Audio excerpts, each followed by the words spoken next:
আসসালামু আলাইকুম। আশা করি ভালো আছেন। আজকে মূল্যবোধ শিখবো আমরা, কিন্তু মূল্যবোধ এতটা কঠিন, মানে বোঝা যায় না, ধরা যায় না কোনটার সাথে কোনটার লিঙ্ক আপ। তবে বারবার পড়ার মাধ্যমে এটা শেষ হয়ে যায়, মানে মনে থাকে। একটা জিনিস আপনি করবেন, পরিণীতি ও সুশাসন অধ্যায়, সুশাসন নামে একটা বই আছে একাদশ শ্রেণীর। এই বইটার প্রথম 5টি অধ্যায় রিডিং দিবেন। 5টি অধ্যায় না দিলেও কমপক্ষে প্রথম 4টি অধ্যায় মাস্ট। পঞ্চম অধ্যায় না দিলেও হবে, কারণ এখান থেকে কোশ্চেন কম আসে। মাস্ট, এটা রিডিং দিতে হবে।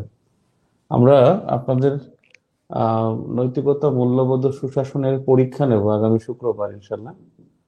নৈতিকতা, মূল্যবোধ ও সুশাসন, এর উপরে exam on 2nd February. 2nd ফেব্রুয়ারি রাত 10:30টায়। রাত 10:30টায় পরীক্ষা নেব। এখানে 50 নম্বরের পরীক্ষা হবে ইনশাল্লাহ। 50 নম্বরের। এমন ভাবে কোশ্চেনটা করা হবে যাতে আমাদের খুব, মানে ক্লিয়ারলি এর প্রশ্নের ব্যাখ্যায় বা সলিউশনে, প্রশ্নের যে সলিউশন আছে সেগুলো আহ, সেগুলো শেষ করা হবে। 50 নম্বর বা প্রয়োজনে এর চেয়ে বেশি নম্বরও থাকতে পারে। তো আপনি এর মধ্যে যেটা করবেন, প্রণীত সুশাসন একাদশ শ্রেণীর বইটা কিনবেন। যদি কারো কাছে থাকে তাহলে তো ভালো। একাদশ শ্রেণী বললেই তো এটা ফার্স্ট পার্ট বোঝা যায়, সেকেন্ড পার্ট কেমনে বুঝবেন আপনি? দ্বাদশ শ্রেণী তো বলি নাই আমি। ঠিক আছে। রিলি কবে, কালকে নাকি জানাবে? কালকে যদি জানায় তাহলে তো ভালো, মানে পিছাবে মনে হয় ইনশাল্লাহ। যদি পিছায় তাহলে আমরা ভূগোলটা শেষ করে, রিলেশনের একটা চ্যাপ্টার বাকি আছে, এটা শেষ করে তারপর আমরা পুরো পরীক্ষা এবং এক্সাম সলিউশনের আমরা চলে যাব। এক্সাম আর সলিউশন, এক্সাম সলিউশন। তো আমার কথা বুঝতে পারছেন মনে হয়? মেসেজটা কি ক্লিয়ার? মেসেজটা হলো, পরিণীতি সুশাসন অধ্যায়ের একাদশ শ্রেণীর প্রথম 4টি অধ্যায় মাস্ট পড়বেন। আর যদি 4টি অধ্যায় না পড়েন তাহলে, যদি পারেন 5টি অধ্যায় পড়বেন। বাকিগুলো পড়া লাগবে না, বাকিগুলোও আসলে ইসের অংশ, মানে সুশাসনের অংশ, কিন্তু ওটা থেকে প্রশ্ন কম আসে বা ওটা সাজিয়ে দিতে দিতে পারতেছি আমরা।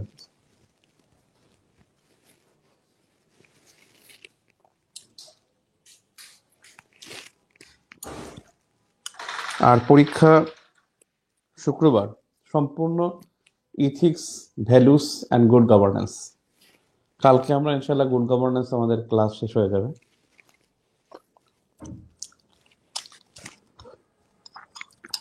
আজকে আমরা ভ্যালুস দেখবো বা মূল্যবোধটা দেখবো।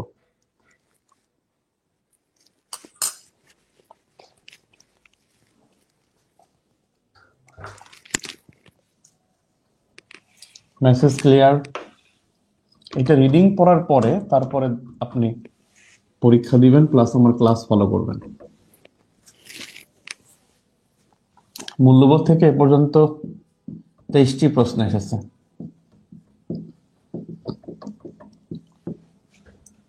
মূল্যবোধের কিছু কনফিউশন আছে, যে প্রশ্নগুলো কনফিউশন অ্যান্ড কারেকশন। একটা প্রশ্ন একেবারে আমার অগত্যা ভুল হয়ে গেছে। অগত্যা মানে আমি আসলে বুঝতে পারিনি। নৈতিকতার উৎস ধর্ম, কিন্তু নৈতিক মূল্যবোধের উৎস কিন্তু ধর্ম নয়। এটা কেন ধর্ম হল আমি বুঝতে পারি নাই, মানে নৈতিকতার দিকে আমার খেয়াল ছিল। স্পেসিফিক কোনো রাইটার লাগবে না, স্পেসিফিক কোনো রাইটার লাগবে না, তবে মোজাম্মেল হকের বইটা সবাই পড়তে চায়। মোজাম্মেল হকের বইটা একটু অ্যাকসেপ্টেবল অনেকটা, অনেক পুরনো বই তো সেজন্য। বিসিএস সিলেবাসও মনে হয় পরিবর্তন আসবে, যেহেতু একাডেমিক সিলেবাস পরিবর্তন হবে। আপনারা হয়তো এই সিলেবাসে আর 2টা পেরিয়ে দিতে পারেন, তারপরেই হয়তো এটা।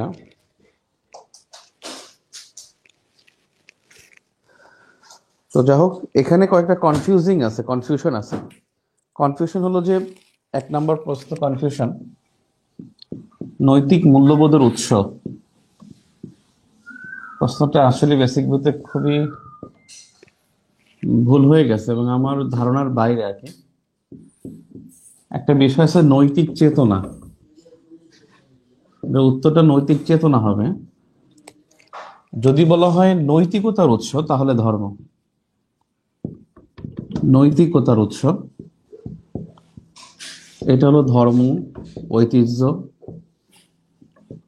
ও সাম্য। যে কোনো একটা বললে এটা নৈতিকতার উৎস হবে, মানে উৎস হবে না। মূল্যবোধের উৎস বলে নৈতিক চেতনা। মূল্যবোধের উৎস বলুক আর নৈতিক মূল্যবোধ বলুক, দুইটাই কিন্তু নৈতিক চেতনা। 2 নম্বর প্রশ্ন, যে কোন মূল্যবোধ রাষ্ট্র, সরকার ও গোষ্ঠী কর্তৃক স্বীকৃত? কোন মূল্যবোধ রাষ্ট্র, সরকার ও সমাজ কর্তৃক স্বীকৃত? সমাজ কর্তৃক স্বীকৃত। এবং এখানে 3টা বিষয় পাওয়া যায়। একটা হলো, মানে দেখবেন কোনো জায়গায় লেখা নৈতিক মূল্যবোধ, কোনো জায়গায় দেখবেন ইতিবাচক মূল্যবোধ, যেমন আমাদের বেসিক ভিত্তি আছে ইতিবাচক মূল্যবোধ। আর একটা হলো গণতান্ত্রিক মূল্যবোধ। গণতান্ত্রিক মূল্যবোধ। এখানে যে বিষয়টা হলো সেটা হলো যে রাষ্ট্র এবং সরকার কর্তৃক যে স্বীকৃতি হয় সেটা অবশ্যই কিন্তু একটা আইনের পর্যায়ে পড়ে। আর নৈতিকতা কখনো আইনের মধ্যে না। নৈতিকতা বা নৈতিক মূল্যবোধ আইন নয়। নৈতিক মূল্যবোধ আইন নয়, সেক্ষেত্রে আইন লাগবে। এটা আইনের থেকে প্রশ্নটা আসছে। সেক্ষেত্রে ইতিবাচক মূল্যবোধটা হওয়ার কথা অনেক ক্ষেত্রে, কিন্তু বেসিক্যালি সমাজ বা গোষ্ঠী কর্তৃক, সরি সমাজ না, গোষ্ঠী কর্তৃক স্বীকৃত। এটা বলার কারণে এটা গণতান্ত্রিক মূল্যবোধ উত্তর হবে। গণতান্ত্রিক মূল্যবোধ, এটা খুবই ক্লিয়ারলি জেনে নেন। বেসিক ভিউর যে কোনো এডিশন থাকলে যদি ভুল থাকে আপনি কারেকশনটা করে নেন। এটা গণতান্ত্রিক মূল্যবোধ হবে। 3 নম্বর একটা কনফিউশন ও কারেকশন আমি স্টাডি করে যেটা দেখলাম সেটা হলো যে ব্যক্তিগত মূল্যবোধ লালন করে। ব্যক্তিগত মূল্যবোধ লালন করে, এটা কি সামাজিক মূল্যবোধ? সামাজিক মূল্যবোধ নাকি স্বাধীনতার মূল্যবোধ? এটা আপাত দৃষ্টিতে মনে হয় যেন সামাজিক মূল্যবোধ, আসলে এটা হবে স্বাধীনতার মূল্যবোধ। একেবারে বইতে স্পষ্টতই লেখা আছে যে স্বাধীনতার মূল্যবোধ লালন করে ব্যক্তিগত মূল্যবোধ। যেখানেই যাই থাকুক এই 3টা প্রশ্ন মূল্যবোধ থেকে ভেরি ভেরি ইম্পর্টেন্ট। আগামীকালকে বিপিএসসি তারা জানাবে পরীক্ষার তারিখ। সো পেনিক হওয়ার কিছু নাই, কালকে আমরা জানবো ইনশাল্লাহ যে কবে পরীক্ষা হবে।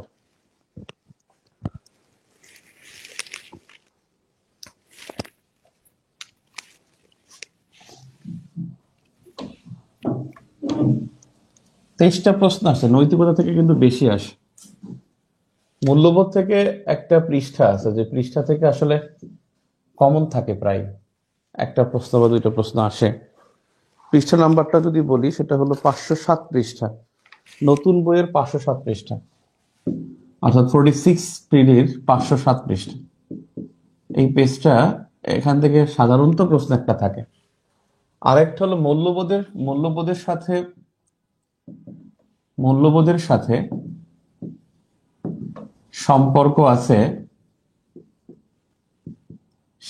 নৈতিকতা, শিক্ষা, সংস্কৃতি। আরেকটা হলো সুশাসন। মূল্যবোধের একটি ধরন হলো সুশাসন।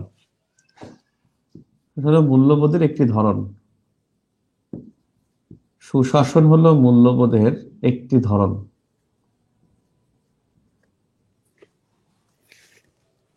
মূল্যবোধের একটি ধরন হলো সুশাসন।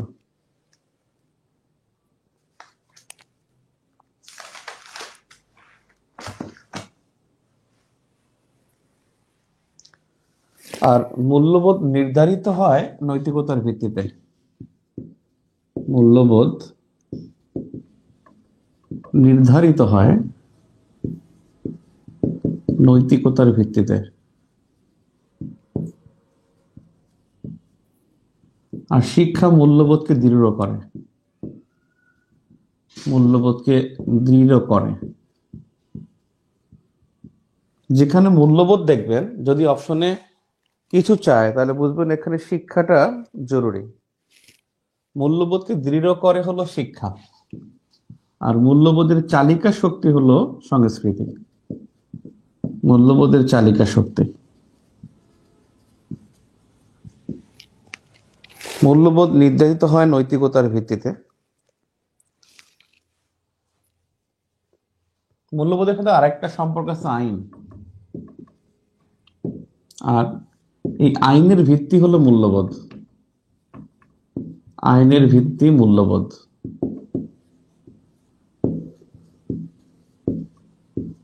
আইনের ভিত্তি মূল্যবোধ। সংক্ষেপে যেটা, সেটা হলো যে নৈতিকতা কি আসলে? নৈতিকতা, মূল্যবোধ, সুশাসন। নৈতিকতা বেসিক্যালি হলো বিবেকবোধ। বিবেকবোধ। আর মূল্যবোধ হলো আচার ব্যবহার, আচার আচরণ, ভালো মন্দ, উচিত অনুচিতের পার্থক্য। উচিত অনুচিত, এই উচিত অনুচিতের পার্থক্যটা হলো মূল্যবোধের অংশ। মূল্যবোধ বলতে বোঝে আচরণ, এটা সামাজিক আচরণ আর কি। নৈতিকতা অর্থাৎ সামাজিক নৈতিকতাটাই মূল্যবোধ। যে নৈতিকতাটা সামাজিক, এই সামাজিক নৈতিকতাটাই হলো বেসিক্যালি মূল্যবোধ। সুশাসন বা গুড গভর্নেন্স, এটা হলো সরকার ও রাষ্ট্রের সাথে সম্পর্কিত। সরকার ও রাষ্ট্রের সাথে সম্পর্কিত। এটা সুশাসনটা হলো বেসিক্যালি নীতিহীন, নীতিহীন সমাজ ও রাষ্ট্র ব্যবস্থা। নীতিহীন সমাজ ও রাষ্ট্র ব্যবস্থা, সরি, দুর্নীতিহীন লেখে তাহলে হবে। দুর্নীতিহীন বা দুর্নীতিমুক্ত সমাজ ও রাষ্ট্র ব্যবস্থা, দুর্নীতিমুক্ত। অর্থাৎ এটা হলো একটা নীতি, নীতি এবং সততার, মানে অর্থাৎ সৎ রাজনীতির প্রতিফলন। পার্থক্য এই তিনটার মধ্যে। নৈতিকতা মানে বিবেকবোধ, আর আচরণ মানে মূল্যবোধ হলো আচার আচরণ, ভালো মন্দ, উচিত অনুচিতের পার্থক্য সৃষ্টি করা। তো মূল্যবোধের সাথে সম্পর্কিত পাঁচটা বিষয় বলছি। আইন হলো, অর্থাৎ আইনের ভিত্তি কিন্তু মূল্যবোধ। আর নৈতিকতা হলো মূল্যবোধ নির্ধারিত হয় নৈতিকতার ভিত্তিতে। আর শিক্ষা হলো মূল্যবোধকে দৃঢ় করে, সংস্কৃতি মূল্যবোধের চালিকা শক্তি। সুশাসন হলো মূল্যবোধের একটি ধরন, মূল্যবোধের একটি ধরন।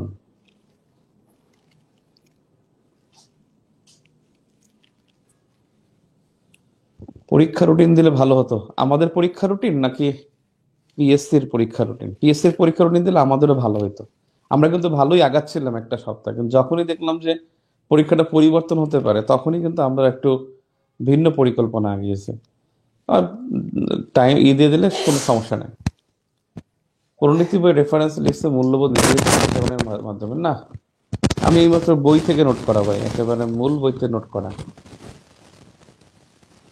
নির্ধারিত হয় নৈতিকতার ভিত্তিতে, এই যে মূল বই থেকে নোট করা ভাই।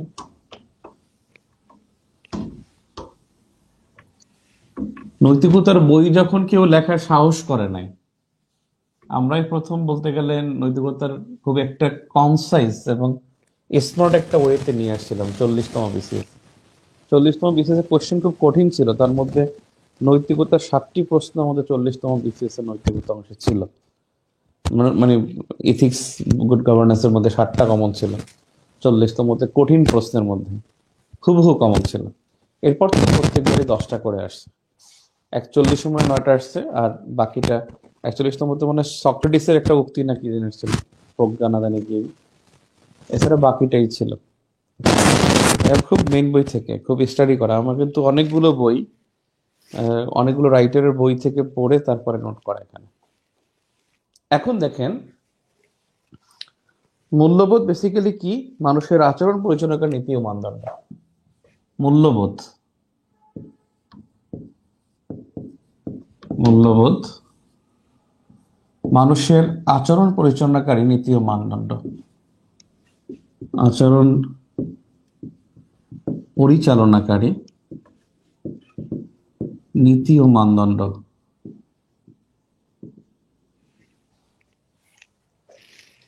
আচরণ পরিচালনাকারী নীতি ও মানদণ্ড হলো যেমন স্বাধীনতা, ন্যায় নীতি, সততা। এটা হলো উদাহরণ, মূল্যবোধের উদাহরণ। স্বাধীনতা, ন্যায় নীতি, সততা। স্বাধীনতা, ন্যায় নীতি, সততা।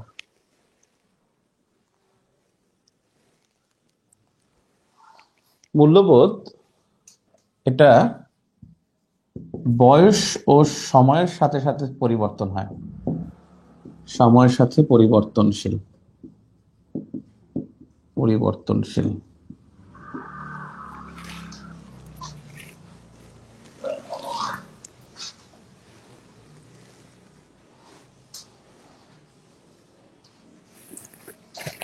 এই মূল্যবোধটা শুরু হয় পরিবার থেকে, মূল্যবোধ শুরু হয় পরিবার থেকে,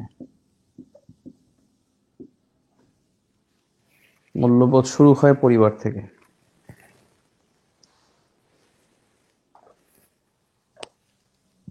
আর.টি. শেফার নামে একজন বলছেন,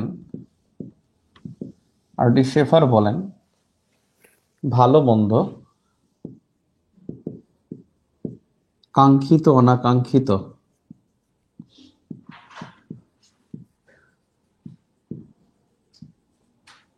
ভালো মন্দ, কাঙ্ক্ষিত অনাকাঙ্ক্ষিত, ঠিক বেঠিক, ঠিক বেঠিক সম্পর্কে ধারণা, এটি হলো মূল্যবোধ। আর.টি. শেফার বলছেন। মিস্টার উইলিয়াম বলছে ইচ্ছার মানদণ্ড। মিস্টার উইলিয়াম তিনি বলছেন ইচ্ছার মানদণ্ড হলো মূল্যবোধ। মূল্যবোধ হলো ইচ্ছার মানদণ্ড বলছে মিস্টার উইলিয়াম। আবেগিক ও আদর্শগত ঐক্যের বোধ, আদর্শগত ঐক্যের বোধ, এটা হলো মূল্যবোধ। এটা বলছে ফ্রাঙ্কেল, এটা বলছেন ফ্রাঙ্কেল। আবেগিক ও আদর্শগত ঐক্যের বোধ, এটা বলছে ফ্রাঙ্কেল।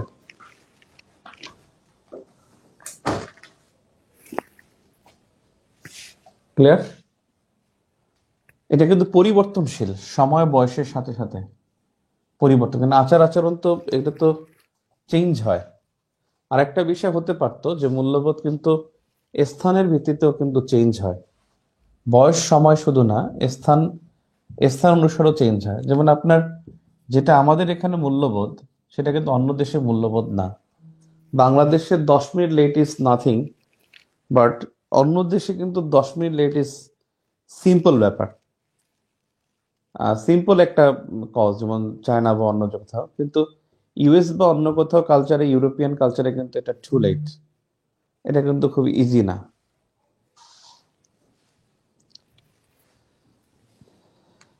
এবার লিখিত পরীক্ষা তো প্যাটার্ন পরিবর্তন করেছে, প্রিলিতে কি এমন কিছু সম্ভাবনা আছে হলে কেন পরিবর্তন হতে পারে?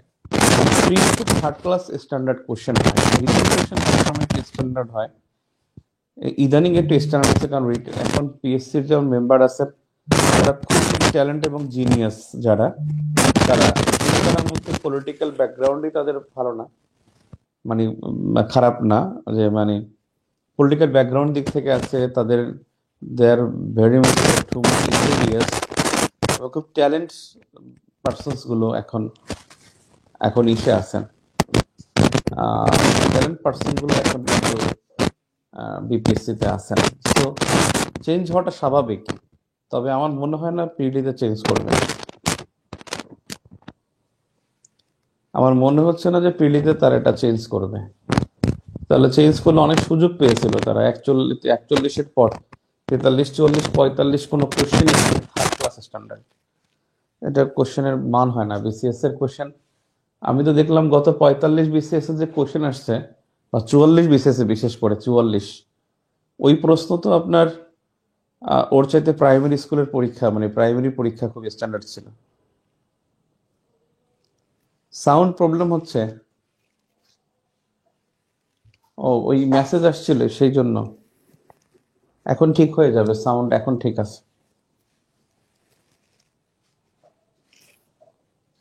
এখন বিষয় হলো যে প্রশ্ন যাই হোক, ভালো পরীক্ষা দিতে হবে।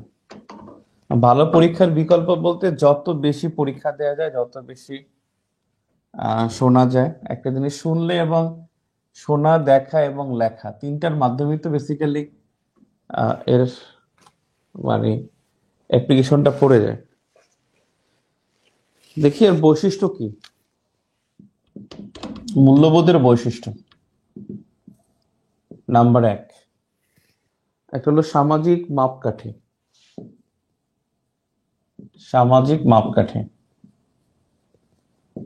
সামাজিক মাপকাঠি কি? মাপকাঠিটা হলো যে ভালো মন্দের মধ্যে পার্থক্য সৃষ্টি করে, ভালো মন্দ, উচিত অনুচিতের পার্থক্য সৃষ্টি করে। এটাই হলো সামাজিক মাপকাঠি। 2 নম্বরে হলো যোগসূত্র সেতু বন্ধনকারী।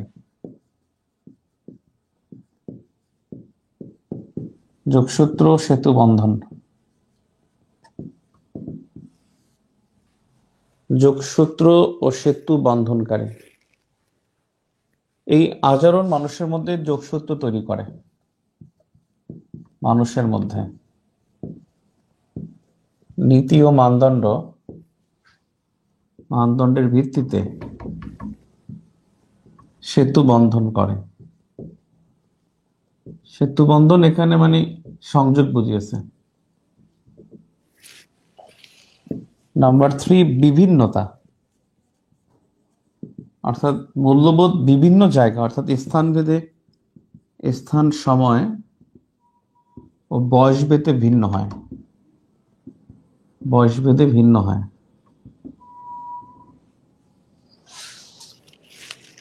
এরপরে হলো নৈতিক প্রাধান্য।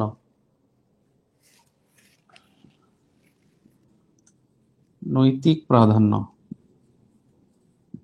মনে রাখতে হবে মূল্যবোধ আইন নয়। মূল্যবোধ আইন নয়, তবে আইনের ভিত্তি। ব্যাপারটা মজা না? মূল্যবোধ কোনো আইন না, কিন্তু আইনের ভিত্তি।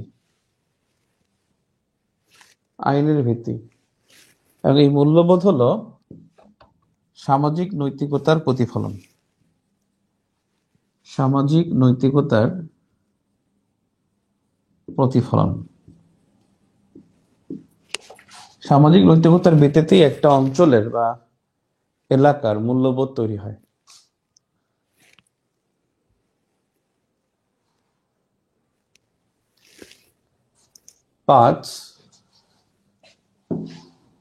পাঁচ হলো নৈর্ব্যক্তিকতা। 5 হলো বৈচিত্র্যতা ও আপেক্ষিকতা। বৈচিত্র্যতা ও আপেক্ষিকতা। বৈচিত্র্যতা ও আপেক্ষিকতা। আপেক্ষিক ব্যাপারটা হলো অ্যাবস্ট্রাক্ট। এই শব্দটা আমরা প্রায় শুনি কিন্তু বুঝি না। অ্যাবস্ট্রাক্ট। অ্যাবস্ট্রাক্ট মানে এটা এক এক জনের কাছে এক একটা হতে পারে। আপেক্ষিক বিষয়টা যেমন ধরেন রাগ। রাগ একটা আপেক্ষিক বিষয়। কেউ রেগে গেলে কি করে? ভাঙচুর করে। কেউ রেগে গেলে চুপ করে থাকে। কেউ রেগে গেলে চুপ করে থাকে। কেউ রেগে গেলে অনেক ঝগড়া করে। বিশেষ করে আরিসের আম্মু রেগে গেলে খুব চুপচাপ থাকে, কথাই বলে না। মানে কথা না বললেই বুঝে নেই যে সে রাগ করছে। হ্যাঁ, তো রেগে গেলে মানে রাগ একটা আপেক্ষিকতা। হাসি খুশি, যেমন কেউ খুশি খবর পেলে কে কেমন এক্সপ্রেশন দেবে, এটা কিন্তু আপেক্ষিক বিষয়। অ্যাবস্ট্রাক্ট বিষয়টা হলো যখন এক একজনের কাছে এক এক রকমের, এটাই আপেক্ষিকতা। তার মানে এটা বৈচিত্র্যতা আছে মূল্যবোধের মধ্যে, এবং একটা আপেক্ষিকতা আছে, অর্থাৎ এটা মানে মানে সাবজেক্টিভ। এই বিষয়টা হলো সাবজেক্টিভ। সাবজেক্টিভ একটা বিষয় মানে কি, সাবজেক্টিভ এবং অবজেক্টিভের মধ্যে পার্থক্য কি? সাবজেক্টিভ এবং অবজেক্টিভের মধ্যে পার্থক্য হলো, অবজেক্টিভ হলো ওটাই হবে, অবজেক্টিভ যা সেটাই হবে, মানে একেবারে মানে যেমন যেমন আছে তেমন হবে।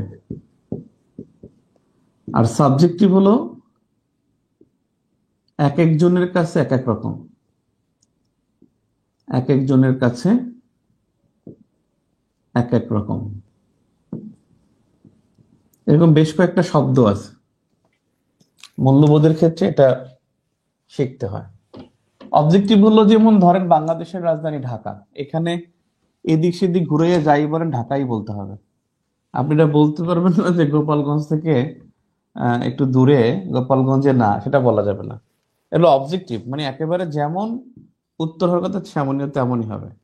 সাবজেক্টিভ বিষয়টা হলো যে, সাবজেক্টিভ বিষয়টা এরকমের যে আহ, ধরেন রাজধানীর সংজ্ঞা, সেটা সাবজেক্টিভ, এক একজনের কাছে এক এক রকমের। এরকম আরেকটা বিষয় আছে, যেমন আপনার সিম্প্যাথি, আর একটা হচ্ছে এমপ্যাথি। সিম্প্যাথি এবং এমপ্যাথি, একটা আছে সহনশীলতা, মানে সরি সহানুভূতি, সিম্প্যাথি। আর একটা হলো সহমর্মিতা, এমপ্যাথি। দুটার মধ্যে পার্থক্য হলো জাস্ট হলো কষ্টটা উপলব্ধি করা, কষ্টটা উপলব্ধির চেষ্টা, আর কষ্টের সাথে নিজেকে জড়িয়ে ফেলা, সহমর্মিতা। আমি ভালো করে বলতে পারি না হয়তোবা। বিষয়টা হলো, যেমন ধরেন আপনার কাছে 45তম বেসিক ভিউ থাকলে কাভারে পাবেন, কাভারে আছে এটা। যেমন ধরেন একজন কূপের মধ্যে পড়ে গেছে, একজন কূপের মধ্যে একজন পড়ে গেছে। এখন আপনি এখান থেকে একটা রশি ফেলালেন আর এখান থেকে আপনি কান্নাকাটি করলেন, আহারে কি কষ্ট। এটা হলো আপনার সিম্প্যাথি। আর এমপ্যাথি হলো আপনি কূপের মধ্যে তার সাথে নিজে বসে গেলেন, তাকে নামিয়ে উঠিয়ে আনার জন্য বা তাকে বোঝানোর জন্য আপনি এখানে তার সাথে কষ্টটা শেয়ার করলেন একেবারে ডিরেক্ট। এখান থেকে না থেকে আপনি এখানে গিয়ে তাকে নিয়ে বন্দোবস্ত করে উঠলেন, এটাকে বলা হয় এমপ্যাথি। সিম্প্যাথি আর এমপ্যাথি এমন, যেমন একজন ক্ষুধার্ত মানুষকে দেখে আপনি বলেন, আহারে লোকটা কি ক্ষুধার্ত, খুব কষ্ট লাগে, এটা হলো সিম্প্যাথি। আর আপনি একজন ক্ষুধার্ত ব্যক্তিকে 2টা রুটি কিনে দিলেন, এটাকে বলা হয় এমপ্যাথি, সহমর্মিতা। সহমর্মিতাটাই হলো মূল্যবোধ, এটাই হলো মূল্যবোধ। সহানুভূতি কিন্তু মূল্যবোধ নয়, ওটা আলট্রা। দেখবেন অনেকেই আলট্রা আলট্রা সহানুভূতি দেখায়, সিম্প্যাথি দেখায়। যারা সিম্প্যাথি দেখায় মানুষগুলা কিন্তু খুব বাজে হয়, বুঝছেন। সিম্প্যাথির সাথে যাবেন না, এমপ্যাথির সাথে থাকবেন। যতটা পারেন মানুষের উপকার করবেন। যদি আপনি কারো উপকার করেন, মানে এটা একটা চরম ব্যবসা, বুঝছেন। সেই ব্যবসা, আপনি যদি কারো উপকার করেন, এটা আপনার ব্যাক আসবে, এত সুন্দরভাবে ব্যাক আসবে আপনি কল্পনা করতে পারবেন না। একটা মানুষকে 10 টাকা নোট ভাঙতে দেয়া, এটাও কিন্তু একটা উপকার। আরেকটা আছে এরকমের, সেটা হলো আপনার একটা বিষয় হলো যে ইকুয়ালিটি এবং ইকুইটি। এটা আমি আপনাদেরকে আগেও বলেছিলাম। ইকুয়ালিটি আর একটা হলো ইকুইটি। ইকুইটি হলো সাম্য, ইকুয়ালিটি হলো সমতা, আর এটা হলো সাম্য। ইকুইটি সাম্য, ইকুয়ালিটি সমতা। এটা যদি বুঝতে চান, এটা বুঝতে একেবারে 46-এর বেসিক বইয়ের কাভারটা দেখেন, 46 এর কাভার দেখেন, কাভার ফটো। যার কাছে আগে এই মুহূর্তে বইটা আছে, কাভার ফটো দেখেন, একবার বুঝতে পারবেন সহজে। ধরেন এটা একটা জানালা, মানে এখানে এই জানালা দিয়ে দেখতে হবে, বাহিরে অনেক সুন্দর জিনিস দেখা যায়। এখন একজন লম্বা একজন খাটো, আপনি কি করলেন, সবাইকে একটা সমান চেয়ার দিলেন, সবাইকে একটা সমান 3টা চেয়ার দিলেন, ধরেন 3জন আছে, 3জনকে, একজন এই পর্যন্ত লম্বা, ও দেখতে পাচ্ছে না, আরেক খাটাস পুরো লম্বা, লম্বাগুলো আমি খাটাসই বলি, আরেকটা এতটুকু লম্বা, ও আর ও দেখতে পাচ্ছে না, ও কিন্তু দেখতে পাচ্ছে। এখন এটা হলো সমতা, যে আমি সবাইকে সেম দিয়েছি, আমি কার সাথে বৈষম্য করিনি। একজনের একটা রুটিতে পেট ভরে, একজনের 2টা রুটিতে, একজনের 3টা রুটিতে, আপনি কি করছেন, সবাইকে একটা করে রুটি দিচ্ছেন। দ্যাট মিনস এটা হলো সমতা। আর সাম্য হলো যার 3টা রুটি লাগবে তাকে 3টা দিচ্ছেন, যার 2টা লাগবে তাকে 2টা দিচ্ছেন, যাকে একটা লাগবে একটা দিচ্ছেন। জাস্ট এটা হলো একটা জানালা। এখানে ধরেন এই যে খাটো লোকটা, আমার মতো যে বাট্টুস, ওর লাগবে উঁচু চেয়ার, দ্বিতীয়টা লাগবে একটু কম উঁচু, আর তৃতীয়টা যেটা, ওটার কোনো চেয়ারই লাগে না, অল্প একটু চেয়ার লাগে। এর মাধ্যমে 3জন দেখতে পেলো জানলা দিয়ে। এটাকে বলা হয় সাম্য, ইকুয়ালিটি, ইকুইটি অ্যান্ড ইকুয়ালিটি। এবার বিসিএস খুব প্রশ্ন আসে, সুন্দর একটা প্রশ্ন আসে, একটু আগে একজন জিজ্ঞেস করছে যে ভাই, উদ্বাস্তু উদ্বাস্তু আর হলো বাস্তুচ্যুত, দুইটার মধ্যে পার্থক্য কি? খুবই সূক্ষ্ম পার্থক্য। উদ্বাস্তু হলো রিফিউজি,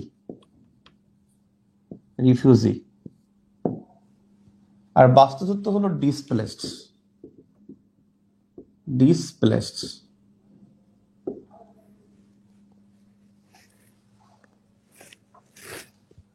উদ্বস্তু আর একটা হলো বাস্তুচ্যুত। উদ্বাস্তু হলো মানে তার জীবনের নিরাপত্তার জন্য স্থান ত্যাগ,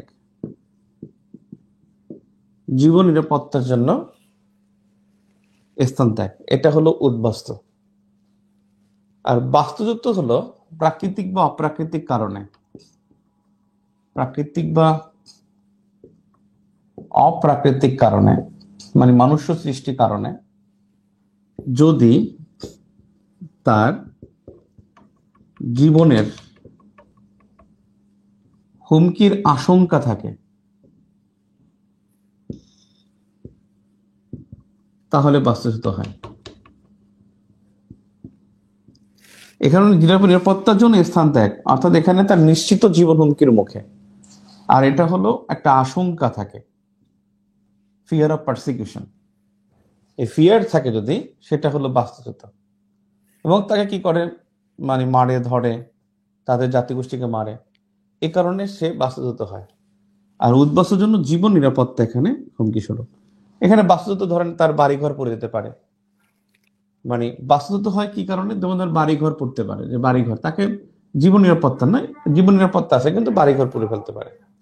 হতে পারে কি তার জবটা চলে যেতে পারে, হতে পারে কি তার মানে জীবিকার উপর আঘাত আসতে পারে,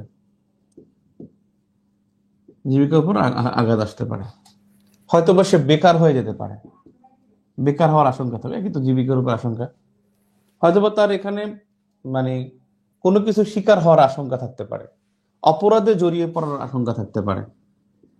এই রকমের জীবনের হুমকির আশঙ্কা, অর্থাৎ জীবনের হুমকি বলতে জীবনের নানাবিধ হুমকির আশঙ্কা থাকে, তাহলে সেটাকে বলা হয় বাস্তুচ্যুত। ফিলিস্তিন কি হবে? খুব ভালো প্রশ্ন বলছেন। ফিলিস্তিনরা আসলে, ফিলিস্তিন যেটা হচ্ছে সেটা হলো তাদের অনেকগুলো আশঙ্কা আছে, সেজন্য এটাকে ডিসপ্লেসড বলা যাবে, রিফিউজিও বলা যাবে, কারণ জীবন নিরাপত্তার জন্য স্থান ত্যাগ করলে সেটা উদ্বাস্তু হয়, রিফিউজি হবে, দুইটাই হয় ওরা, কারণ ওখানে ডিসপ্লেসড যেটা, এটা কিন্তু একটা সংকীর্ণ ধারণা, আর রিফিউজিটা হলো একটা ব্রড ধারণা, সেক্ষেত্রে তারা দুইটার মধ্যেই পড়ে।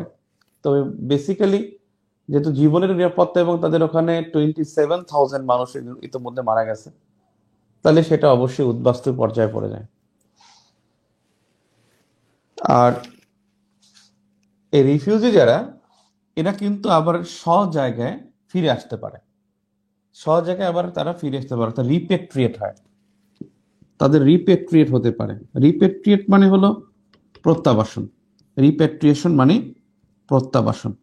মনে রাখবেন প্রত্যাবাসন শব্দটি শুধু রিফিউজির ক্ষেত্রেই হবে প্রত্যাবাসন, অন্য ক্ষেত্রে প্রত্যাবাসন শব্দটা ব্যবহৃত হয় না।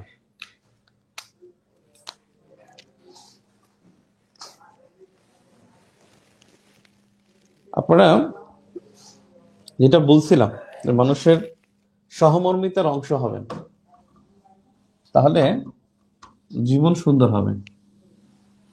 অ্যাবসলিউটলি, এটা তো তৃপ্ত কাজ। ওকে,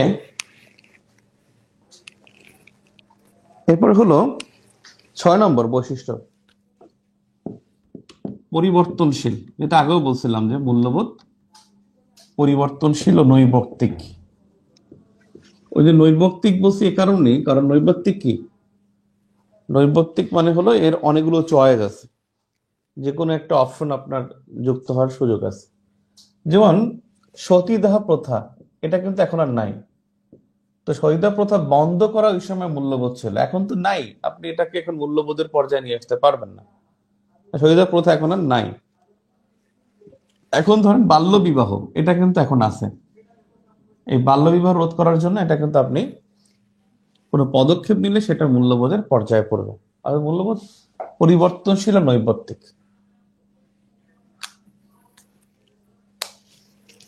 ক্লিয়ার?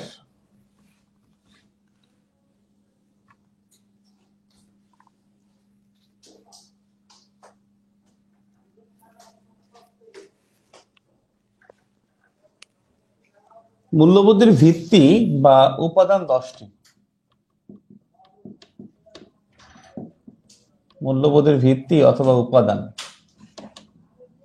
উপাদান 10টি। মূল্যবোধের ভিত্তি বা উপাদান 10টি। 1, নীতি ও ঔচিত্যবোধ। নীতি ও ঔচিত্যবোধ সুন্দর করে লেখেন।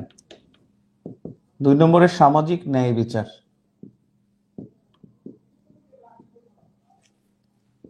3 নম্বরে শৃঙ্খলাবোধ। 4 নম্বরে সহমর্মিতা।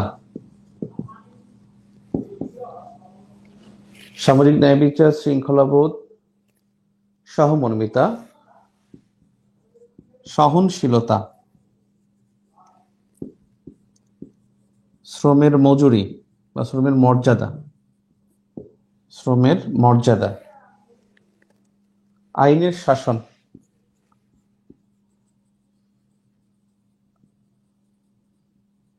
আইনের শাসন, নাগরিক সচেতনতা, কর্তব্যবোধ, নাগরিক সচেতনতা ও কর্তব্যবোধ। নাগরিক সচেতনতা ও কর্তব্যবোধ, সরকার ও রাষ্ট্রের জনকল্যাণমুখিতা। সরকার ও রাষ্ট্রের জনকল্যাণমুখিতা। নাম্বার 10, সরকার ও রাষ্ট্রের দায়িত্ববোধ ও জবাবদিহিতা। সরকার ও রাষ্ট্রের দায়িত্ববোধ ও জবাবদিহিতা।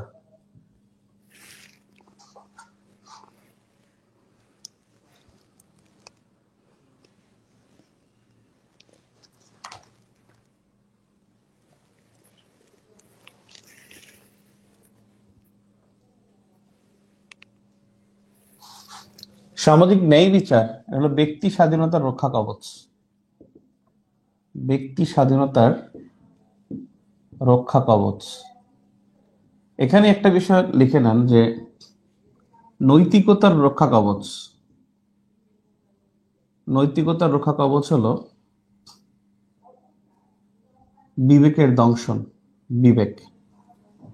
আর ব্যক্তি স্বাধীনতার রক্ষা কবচ হলো সামাজিক ন্যায় বিচার।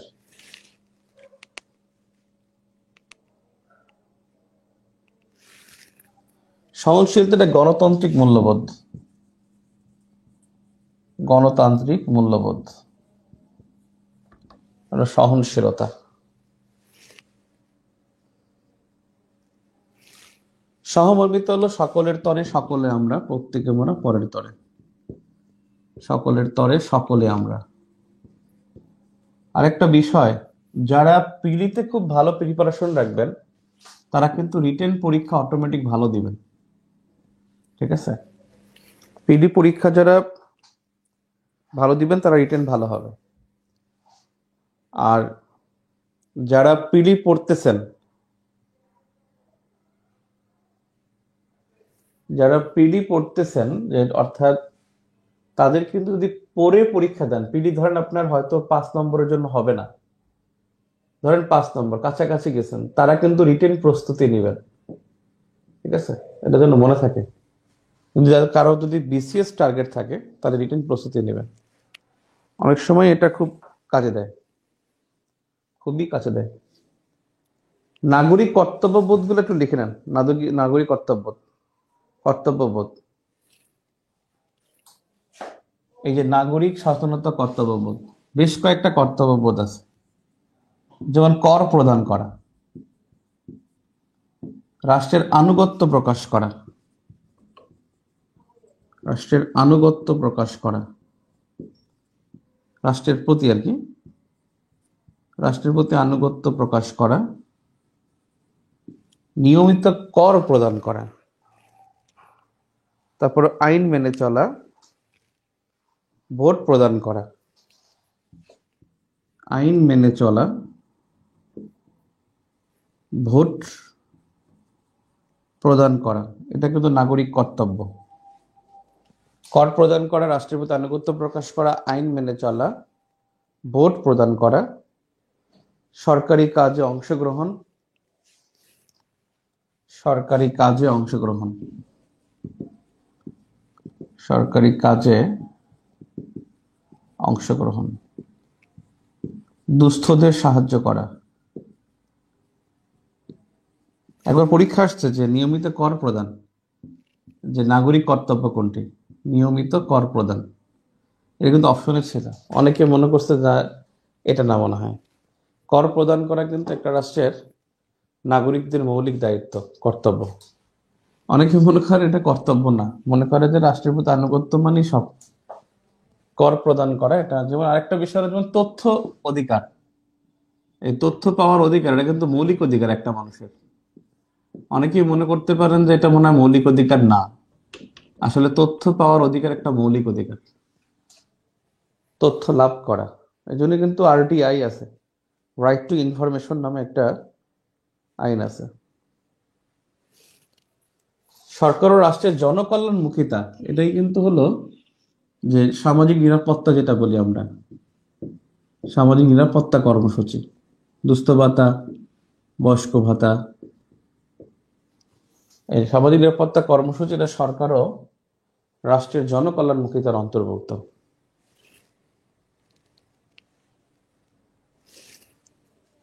এই যে দায়িত্ববোধ ও জবাবদিহিতা, সরকার ও রাষ্ট্রের মধ্যে দায়িত্ববোধ ও জবাবদিহিতা, এটা হয় কিভাবে? আইনসভার মাধ্যমে।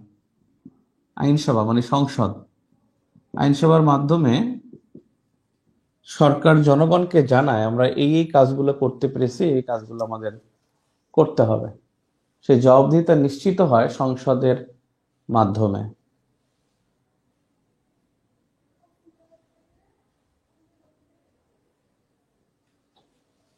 ক্লিয়ার?